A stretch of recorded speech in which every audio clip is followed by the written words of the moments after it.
জানিয়ে দেব গাজায় ইসরায়েলি হামলায় নিহত আরও 12 ফিলিস্তিনি। 2 দিনের শতাধিক অপহরণ সিরিয়ায়, আতঙ্কে আসাদের অনুসারীরা।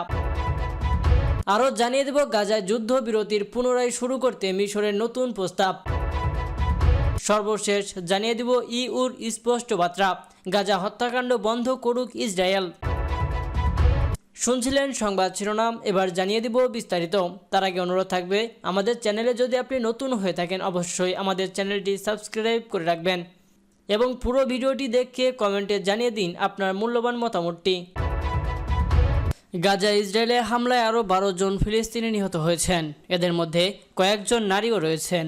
সোমবার ভোররাতে উপত্যকা জুড়ে ইসরায়েলি সামরিক বাহিনীর হামলার তারা প্রাণ হারান।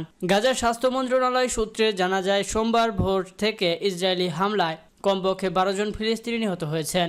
নিহতের এই পরিসংখ্যানে খান ইউনিসে তাঁবুতে বোমা হামলায় নিহত 6 জন এবং দক্ষিণাঞ্চলীয় শহরের মাইন এলাকায় একটি বাড়িতে হামলায় নিহত 4 জন রয়েছেন। এছাড়া মধ্য গাজার নসেইরাত শরণার্থী শিবিরে ইসরায়েলি হামলায় 2 জন নারীও নিহত হয়েছেন। এদিকে ইসরায়েলি আগ্রাসনে গাজা উপত্যকায় নিহতের সংখ্যা 50,000 ছাড়িয়ে গেছে।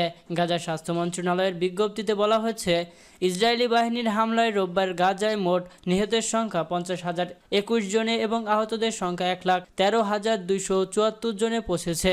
2023 সালের 7 অক্টোবর ইসরায়েলে অতর্কিত হামলা চালিয়ে প্রায় 1200 মানুষকে হত্যা ও 251 জনকে জিম্মি করে নিয়ে যায় হামাস। এর প্রতিবাদে সেদিন থেকে গাজায় হামলা শুরু করে ইসরায়েল সেনাবাহিনী।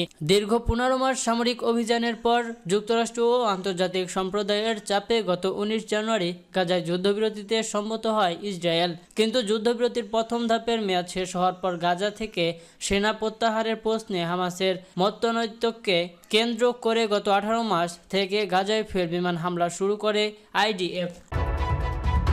সিরিয়ায় উপকূলীয় অঞ্চলে 2 দিনের ব্যবধানে আল ওয়াইদ সম্প্রদায়ের 100 জনেরও বেশি সদস্যকে অপহরণ করা হয়েছে বলে অভিযোগ রয়েছে। অপহৃতদের মধ্যে নারী, পুরুষ ও কিশোর কিশোরীরা রয়েছেন। এই ঘটনায় আতঙ্ক ছড়িয়ে পড়েছে দেশটির সংখ্যালঘু এই সম্প্রদায়ের মধ্যে। সোমবার ইরানের আধা সরকারি সংবাদ সংস্থা মেহের নিউজের এক প্রতিবেদন তথ্য এ কথা জানা যায়। প্রতিবেদনে বলা হয়, সিরিয়ায় কেন্দ্রীয় প্রদেশ হোমস ও হামা, পাশাপাশি উপকূলীয় লাতাকিয়া ও টার্টাস অঞ্চলে অপহরণের এই প্রবণতা ভয়াবহ আকার ধারণ করেছে। স্থানীয় গণমাধ্যম আল মায়াদিন ও অন্যান্য সূত্রের বরাতে জানা গেছে, অপহরণকারীরা সাধারণত সন্ধ্যার পর বা ভোটের দিকে পথচারীদের টার্গেট করছে। বিভিন্ন সড়ক, গ্রাম ও উপকূলীয় শহরগুলোর বাজার থেকে মানুষকে তুলে নিয়ে যাওয়া হচ্ছে। প্রত্যক্ষদর্শীরা জানিয়েছেন, অস্ত্রধারী সশস্ত্র গোষ্ঠীগুলো এই অপহরণে জড়িত। তারা সামরিক পোশাক পরে কখনো সরকারি বাহিনীর পরিচয়ে এসে আবার কখনো অজ্ঞাত পরিচয় মুখোশধারী হিসেবে অপহরণের ঘটনা ঘটাচ্ছে। আলাওয়াইদ সম্প্রদায় মূলত সিরিয়ায় ক্ষমতাচ্যুত প্রেসিডেন্ট বাশার আল আসাদের অনুসারী। সিরিয়ায় রাজনৈতিক অস্থিরতার কারণে এই সম্প্রদায় বহু বছর ধরে বিভিন্ন বিদ্রোহী ও উপগ্রন্থী গোষ্ঠীর লক্ষ্যবস্তু হয়ে গেছে। বিশেষজ্ঞদের মতে, দেশটিতে শাসন পরিবর্তনের দীর্ঘমেয়াদী পরিকল্পনার অংশ হিসেবে এই সম্প্রদায়ের বিরুদ্ধে পরিকল্পিত সহিংসতা চালানো হচ্ছে। স্থানীয় সূত্র বলছে, বিদ্রোহী গোষ্ঠী ও উগ্রপন্থী মিলিশিয়ারা সংখ্যালঘুদের টার্গেট করে তাদের বসতি থেকে উচ্ছেদ করতে চাইছে, বিশেষ করে সিরিয়ার উপকূলীয় এলাকাগুলোতে যেখানে আলাওয়াইদ ও খ্রিস্টান সম্প্রদায়ের আধিক্য বেশি। সেখানে পরিকল্পিতভাবে অপহরণ, হত্যা ও হামলা বাড়ছে। স্থানীয়রা জানিয়েছে, সিরিয়ার প্রায় প্রতিটি প্রদেশ থেকে প্রতিদিন গড়ে 20 জন আলাওয়াইদ সম্প্রদায়ের সদস্যকে অপহরণ করা হচ্ছে। অনেকের কোনো সন্ধান মিলছে না। কেউ কেউ আবার মুক্তিপণের বিনিময়ে ছাড়া পেলেও তাদের উপর ভয়াবহ নির্যাতন চালানো হয়েছে বলে অভিযোগ করেছে। একজন প্রত্যক্ষদর্শী লাতাকিয়া শহর থেকে আল মায়াদিন টিভিকে বলেন, গত কয়েক সপ্তাহে আমাদের শহরে অন্তত 50 জন নিখোঁজ হয়েছে। তারা রাস্তা দিয়ে যাওয়ার সময় বা বাজারে কেনাকাটা করতে গিয়ে অপহৃত হয়েছে। কোনো ধরনের প্রতিরোধ গড়ে তোলার সুযোগই পাচ্ছি না। সিরিয়ার যুদ্ধ চলাকালীন উপকূলীয় অঞ্চলগুলো তুলনামূলক নিরাপদ ছিল, তবে সম্প্রতি এই এলাকাগুলোতে সহিংসতা বেড়ে গেছে। বিশেষ করে লাতাকিয়া, টার্টাস, হোমস ও হামা প্রদেশ এখন আর নিরাপদ নয় বলে মনে করছেন বিশ্লেষকরা। নিরাপত্তা বিশ্লেষক রিদওয়ান আহমেদ বলেন, এই অপহরণ এবং সহিংসতার মূল উদ্দেশ্য হল সংখ্যালঘু সম্প্রদায়কে ভীত করে রাখা।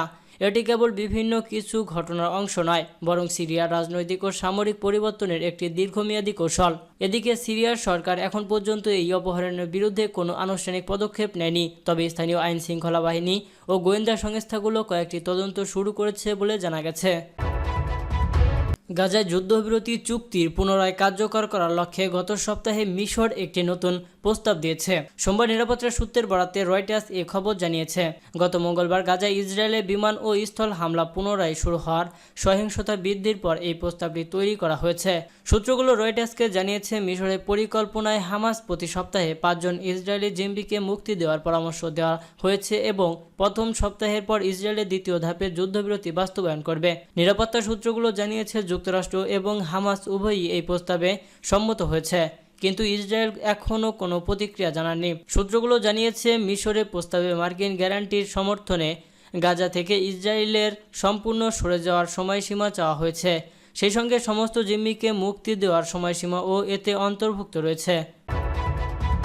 ইউরোপীয় ইউনিয়নের শীর্ষ কূটনৈতিক কাজা খালাস রোববার মিশরের যাত্রা বিরতিকালে ফিলিস্তিনিদের অবরুদ্ধ গাজা উপত্যকায় নতুন করে যুদ্ধ বন্ধের আহ্বান জানান। এরপর তিনি গাজায় যুদ্ধবিরতি পুনর্বহালের লক্ষ্যে ইসরায়েল ও ফিলিস্তিনি ভূখণ্ডের উদ্দেশ্যে রওনা দেন। এর আগে হামাসের সঙ্গে যুদ্ধবিরতির পরবর্তী ধাপে আলোচনা স্থগিত হওয়ার পর যুদ্ধবিরতির চুক্তি ভেঙে মঙ্গলবার ইসরায়েল গাজা উপত্যকায় তীব্র বিমান হামলা শুরু করে এবং পরে স্থল অভিযান চালায়। কায়রোতে মিশরের পররাষ্ট্রমন্ত্রী বদর আবদেলাত্তির সঙ্গে এক সংবাদ সম্মেলনে ইইউর কাজা কালাস বলেন, আমরা ইসরায়েলে পুনরায় শত্রুতার শুরুর তীব্র বিরোধিতা করি, যার ফলে গাজায় ভয়াবহ প্রাণহানি ঘটে।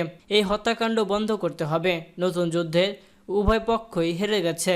তিনি যোগ করেন, ইউরোপীয় ইউনিয়নের পক্ষ থেকে এটা খুবই স্পষ্ট যে হামাসকে অবশ্যই সব জিম্মিকে মুক্তি দিতে হবে ও ইসরায়েলকে অবশ্যই গাজার মানবিক সহায়তা সম্পূর্ণরূপে পুনঃস্থাপন করতে হবে এবং আলোচনা পুনরায় শুরু করতে হবে। কালাসের টিম পরে নিশ্চিত করেছে যে তিনি মিশর ছেড়ে ইসরায়েলে পৌঁছেছেন।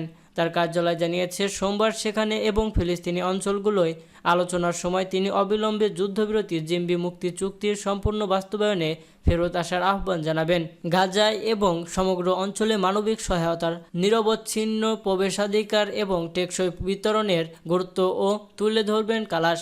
জাতিসংঘ শুক্রবার বলেছে, 6 সপ্তাহের যুদ্ধবিরতির পর ইসরায়েল পুনরায় সামরিক অভিযান শুরু করার পর থেকে গাজা এক দুঃস্বপ্নের মুখোমুখি হয়েছে।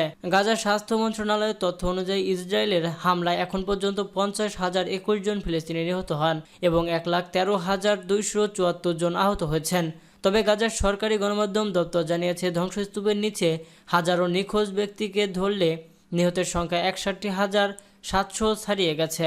অন্যদিকে 2023 সালের 7 অক্টোবর হামাসের অভিযানে ইসরায়েলে 1,139 জন নিহত এবং 200 জনেরও বেশি মানুষ বন্দী হয়েছিল।